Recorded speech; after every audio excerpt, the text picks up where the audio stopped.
welcome to Texas REIAs. I'm Shenoah Grove, the founder of Texas REIAs, Texas's largest real estate investor associations around Texas. We have meetings in Austin, Houston, Dallas, and San Antonio. So we get together in each of those cities at least once a month and talk about real estate investing, talk about the different things that we've learned as real estate investors.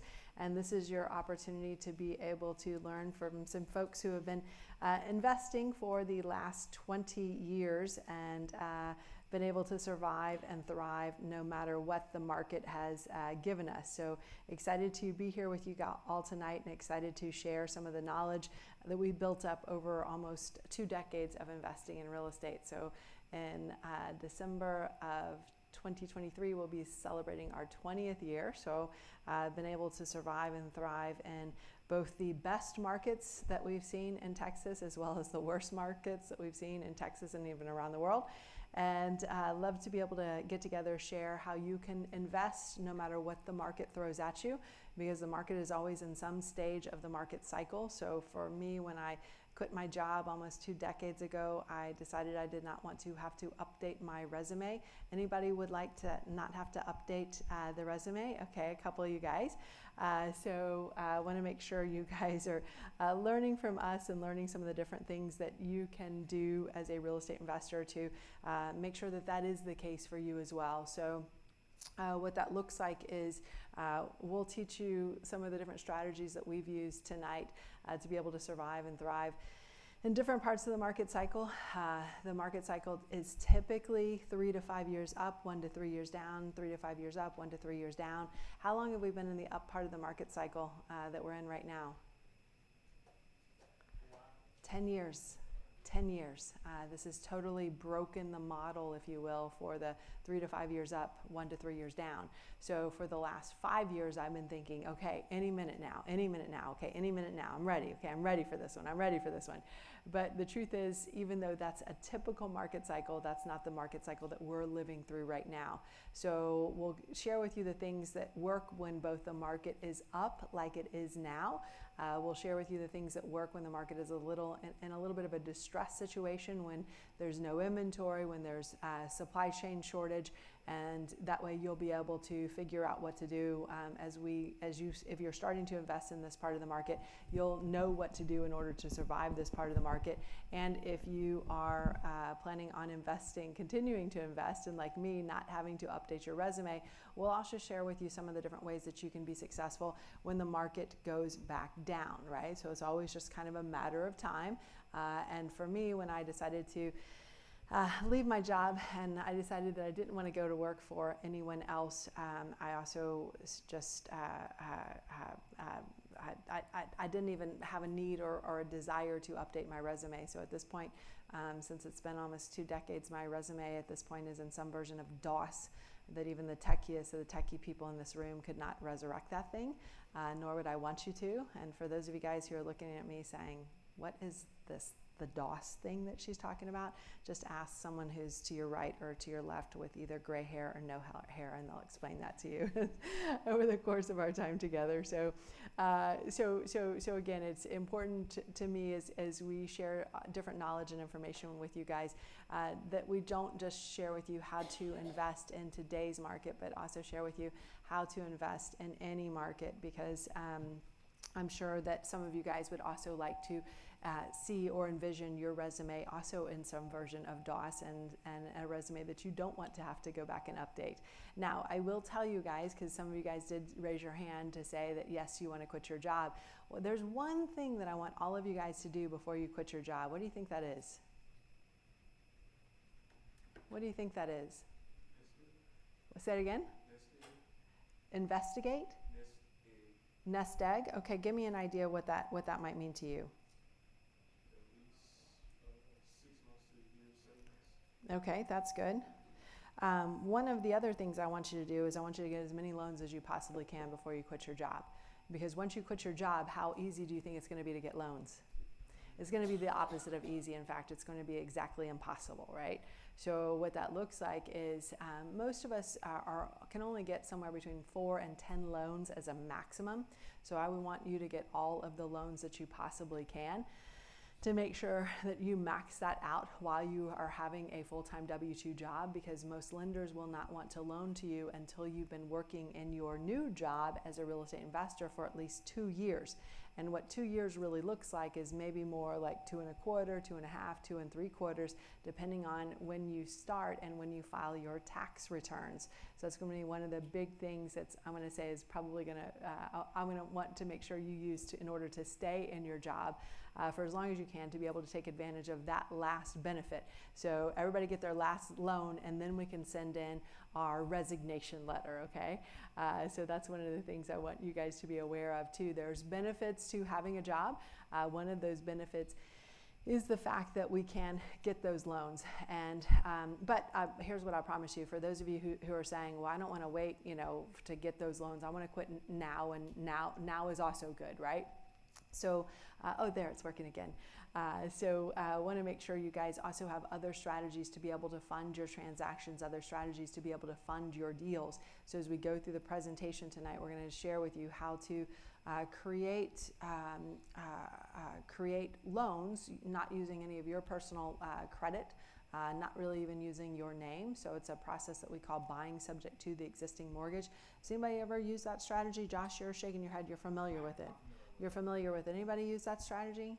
So knowledge and implementation of knowledge will set you free and build your income, and also build your wealth and make you rich. So as we go through the presentation tonight, we'll be sure to talk about how we've used that strategy to obtain over $20 million worth of real estate over the past almost 2 decades, right? So I feel like I am an overnight, a 20-year overnight success.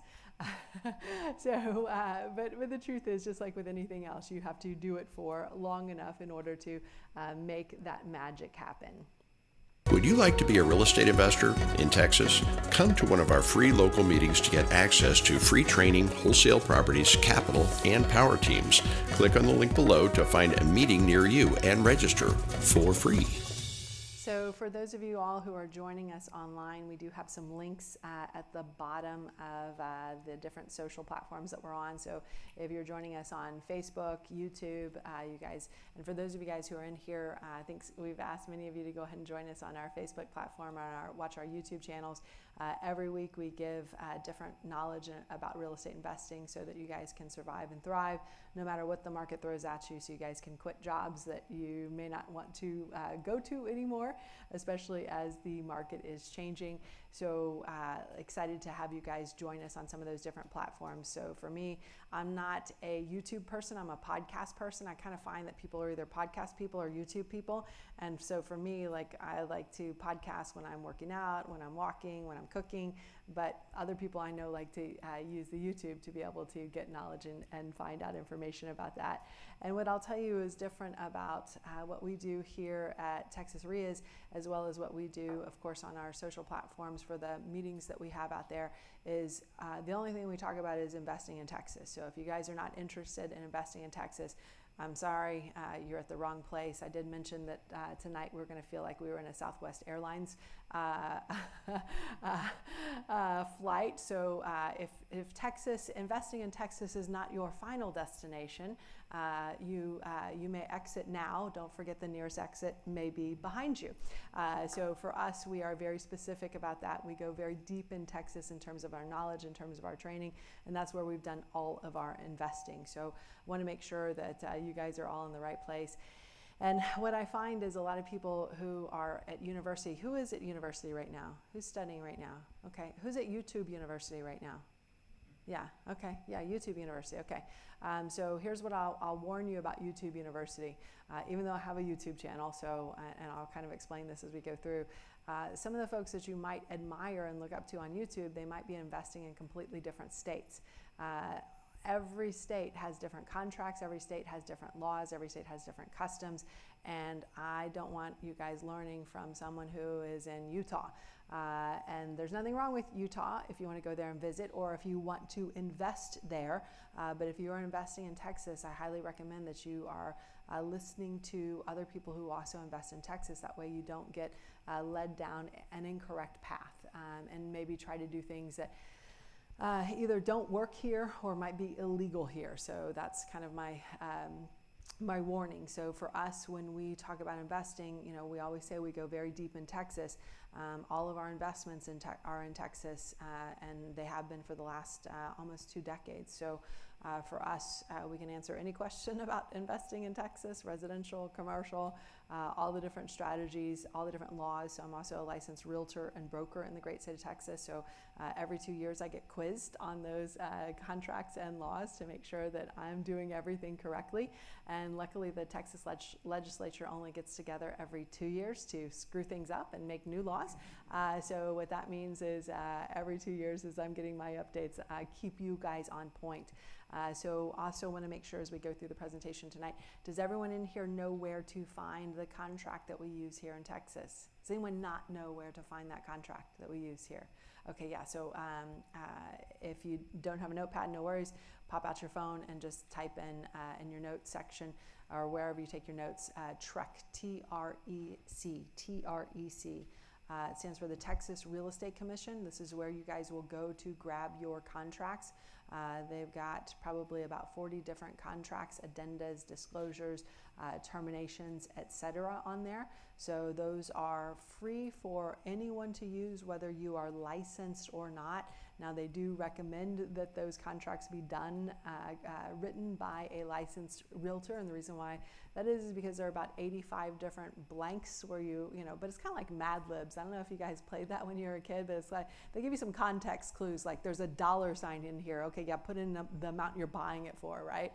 Or there's it's a date field. Okay, well, better put in the date here. So, but some of this stuff may not be very straightforward. So probably nice to get a realtor to work you through that the first time around as you're using that, because you're going to be on your own schedule as a real estate investor. You're going to be talking to sellers day and night. You're going to be talking to and weekends, so your realtor may not be able to help you with that. So be sure to learn how to fill that out correctly. Now, I will give you probably my best tip for filling out a TREC contract and getting that practice, getting your reps in, getting the confidence in, and that is to fill out a TREC contract on your own house.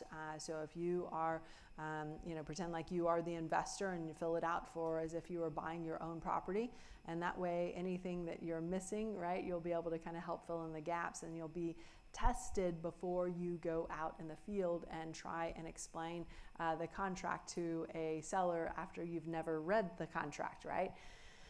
So there's an old saying in sales, I don't know how old it is, but probably at least 50 plus years old, and it is that a confused buyer does not buy. A confused buyer does not buy. So that means the salesman is not explaining it properly. Well, I will tell you the same is true for real estate, and it is that in this case for real estate, it is that a confused seller does not sell. And if they're confused, and if they can pick up that you are confused, and maybe this is the first time that you filled out a contract, how confident are they going to be that you're going to be able to push this thing all the way to the finish line, right? They may not be, right? So please, as you are getting ready for your investing, don't just pull out that contract and try and just fill it out for the first time. I'll tell you, the first time I filled one out, I had reviewed it and I knew it, but I had this burning desire to read every line, I don't know why, to the seller, and the seller was like, can we get this thing over with? And I'm like, wonderful, then just sign an initial right here. I already had everything pre-filled out, but I was nervous about it, right? So get over that first set of nerves. So if you are investing with a partner or you're investing with a spouse, have one of you guys play investor, the other one of you guys play home seller. Really, it's one of the fastest ways to be able to get that going, to make sure that when you get out in the field, you're not confusing your seller and that seller ends up not working with you. So, and guys, as we go through the presentation, I'm curious, are any of you actively working on a deal right now? Any of you guys actively working on a deal right now? A couple of you, awesome. Are any of you stuck with the seller having any issues on that deal or need any advice on that deal? Everybody's got it completely covered. No one could use any advice. Everyone's going to march all the way to the finish line. Not so true. Lindsay? Everyone say hello to Lindsay with a warm round of applause. Yeah. So Lindsay just said, oh my God, don't pick me. This is like going to church Don't pick me. Don't pick me. Don't pick me. Lindsay, would you like a little help on that? Is there anything I can help kind of to push it across the finish line? You don't think so? You're waiting on the sellers to answer. Lindsay, we can walk over to that microphone, and I want to. Yes, it'll be fun. It'll be good. I promise I'm going to give you something rewarding that will help you get to the finish line. Give Lindsay a round of applause for having the courage to come up here, even though she absolutely doesn't want to at all. You can see the excitement in her face. And then Lindsay, you were brought here by Lauren. Is that right? Lauren? Is that you're Lauren? Laura, I'm sorry, I apologize. I could only read half of it. You brought her here, right? Yeah, so she's really super thankful right now. So are you guys working on this deal together? No, okay, she's like, don't get me up there. So Lindsay, you said you're waiting on the seller. So tell me how long have you been waiting on the seller? Just a day. Just a day, okay. So tell me about the numbers on your deal. Well, I don't have anything with me, but it's a condo, quick flip. It's listed at 109. Mm-hmm. What city is it in? It's actually not in Texas. Okay, I was going to say, because 109, I was going to ask you, is that American? Because I know it's certainly not Texan, American. And I know it's certainly not Dallas, Texan. Here's a challenge. Can you guess where it might be? Oh gosh. Hey, you're putting me on the spot. Okay, so I mean, I would guess like Alabama, Arkansas, something like that. Florida. Okay. Some other people might have some swampland they'd love to sell you in Florida. So, all right. And you know what's so cool right now? It's about to be like hurricane season. Mm-hmm. So I'm super sure that you've gotten your quotes already for that hurricane, all that fun insurance, right? So I was talking to a friend of mine today, thinking about one of the last times that I went to Miami, and when we got there, it was like, oh, we've just identified, as soon as we're like touching down, like we've just identified possibly a Cat 4, hurricane that's coming in. It's going to be here in 4 days, and we're like, do we stay? Do we get out? Right. So that's a little bit of a challenge. Are you from Florida? How did you find? So how did you find this opportunity? Just looked and found it. So like, are you working with a realtor? Are you working with other investors? Yeah. Okay. Myself and a business partner. Okay. And an investor who's in on it. Okay. Have you gone to see it, or are you just? Have not. Okay. The real estate agent and contractors have gone and looked at it. It's been sitting empty for 81 days.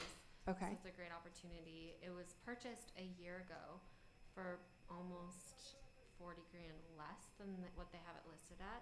Okay. So does that make you suspicious? I mean, no, not with this market. This house prices are jumping right now. So you're saying it was listed? It was listed.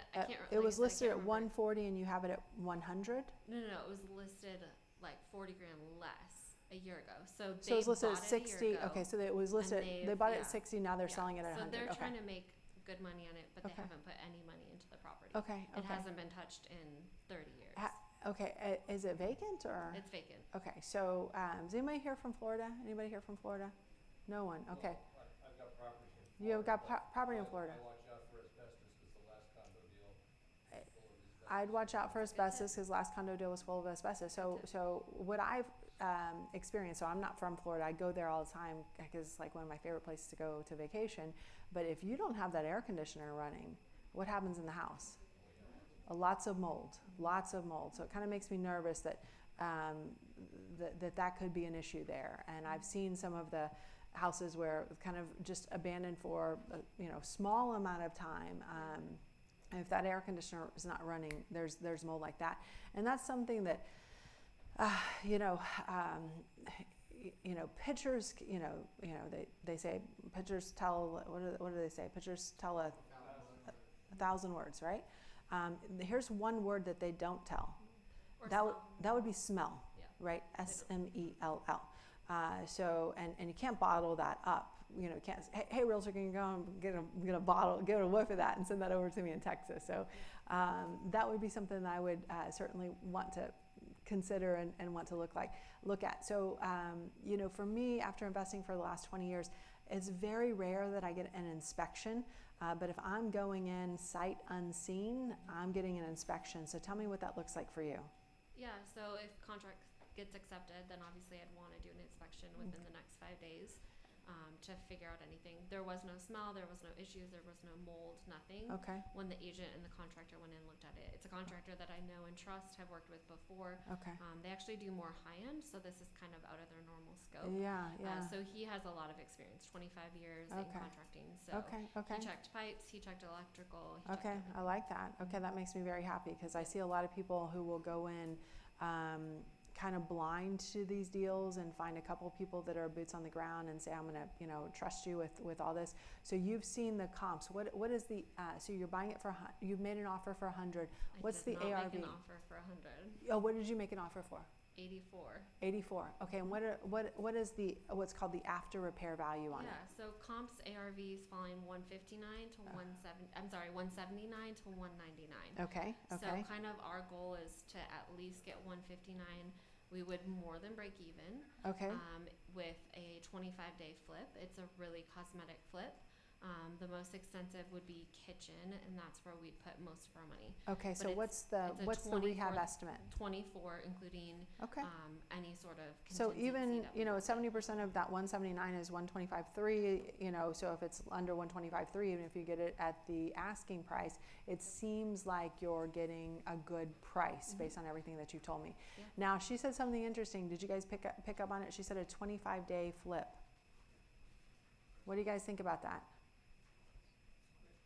That sounds optimistic to me. That sounds super duper optimistic to me. This is not your first one, or is your first one? It's not my first. It's not your first one.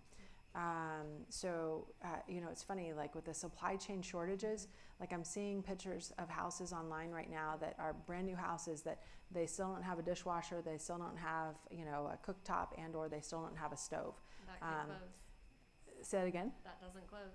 Well, and it doesn't happen in 25 days too. And then the biggest kick that I always get is when a contractor tells me like, oh well, this one, we're gonna get done in 25 days, and then you get to day 25 and it's like, well, well there was rain, so, and I'm like, rain?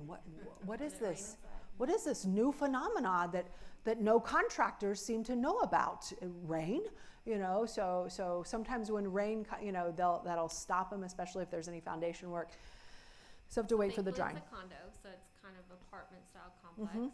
Okay. It's a corner unit, so there's no exterior work to be Okay, done. beautiful. Yeah. No roof, no windows, Okay. no nothing. That's all handled by the HOA. So my typical rule of thumb when you're doing a renovation is for every $5,000 you spend, you need to budget at least 1 week. So if it's $25,000 remodel, typically I would say that's about 5 weeks. So that's just kind of a rule of thumb. Now, at the beginning, you're going to be spending a lot more than $5,000 a week. I'm just saying when you're trying to set your budget of time, because sometimes there are these crazy phenomena that people don't think about, like rain or hurricanes, right, that come in. So barring all of, natural, world happening, that sounds good. But so who do you think at $179,000, who do you think your buyer is going to be? What do you think your buyer is going to look like?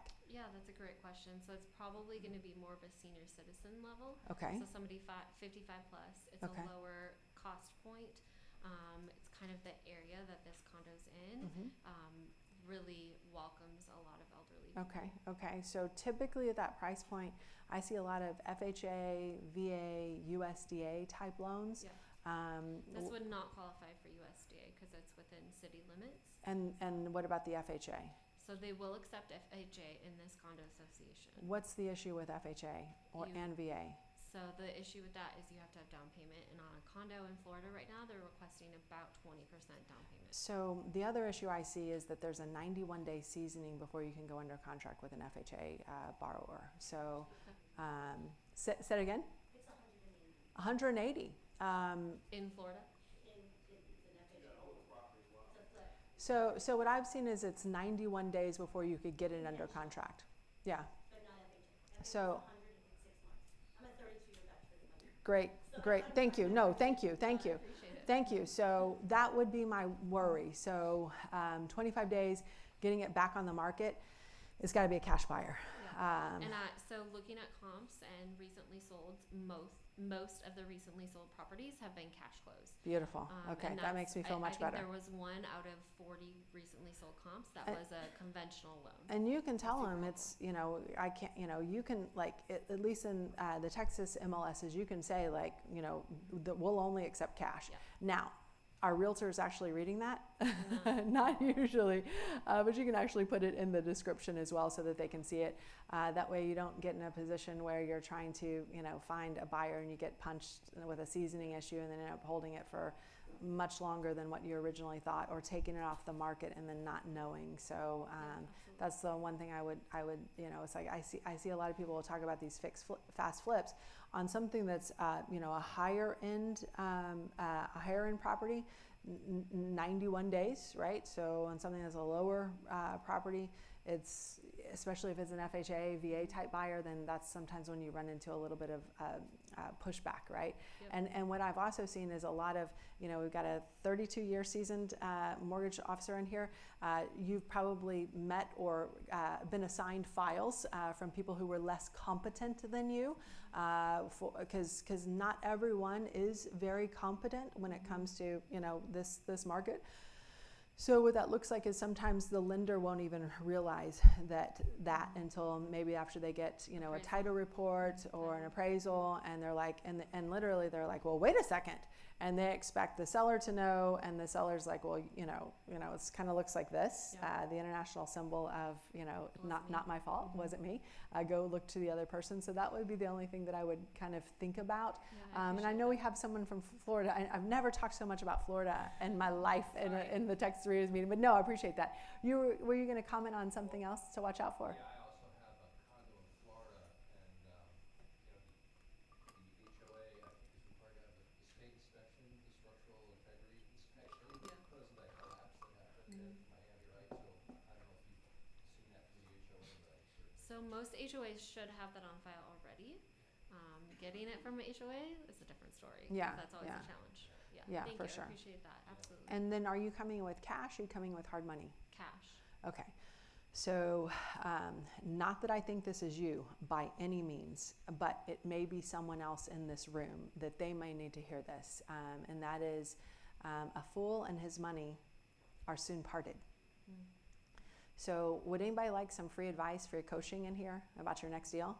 Yeah, take your deal to a hard money lender, even if you have cash. Because what's that hard money lender going to say? They're going to give you some of the best free coaching, free advice you've ever received in your entire life on whether or not that deal is a quote-unquote deal. Now, I will encourage you to all be aware of what I call the hard money decoder ring. So the hard money decoder ring looks like this. Is not all hard money lenders will say, no, this is not a deal, I'm not going to fund you on this. Some hard money lenders will say it a different way, and that way is going to look like this. Lindsay, I'm super stoked about funding your deal. I'm excited about closing. Yeah, there's just this one little thing. I'm going to have to ask you to bring $25,000 to the closing table. What have they just told you? What have they just told you? It's not a deal. And I don't want to take any risk on it. I'm going to risk shift it to you by asking you to put more money down. I don't know if your deal is a deal or not, but I would highly recommend just talking to a hard money lender that lends in the town that you, or in the area that you are investing, and just have them get eyes on it. Because, what's worse than bad advice? Bad advice from a trusted source. So it looks like you've got two other people who are on the ground who are helping you and advising you. Now, my guess is with the realtor, they're stoked because they're going to list it when you go to resell it, and they're probably getting a commission, that they may or may not be rebating to you so that they can get that listing on the back end.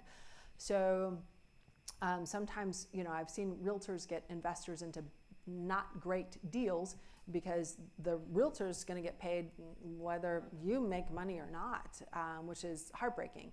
And I've seen contractors get people into not great deals because the contractor is going to get paid, again, whether you make money or not. So having someone who can really just be an advocate for you and is really like third-party objective,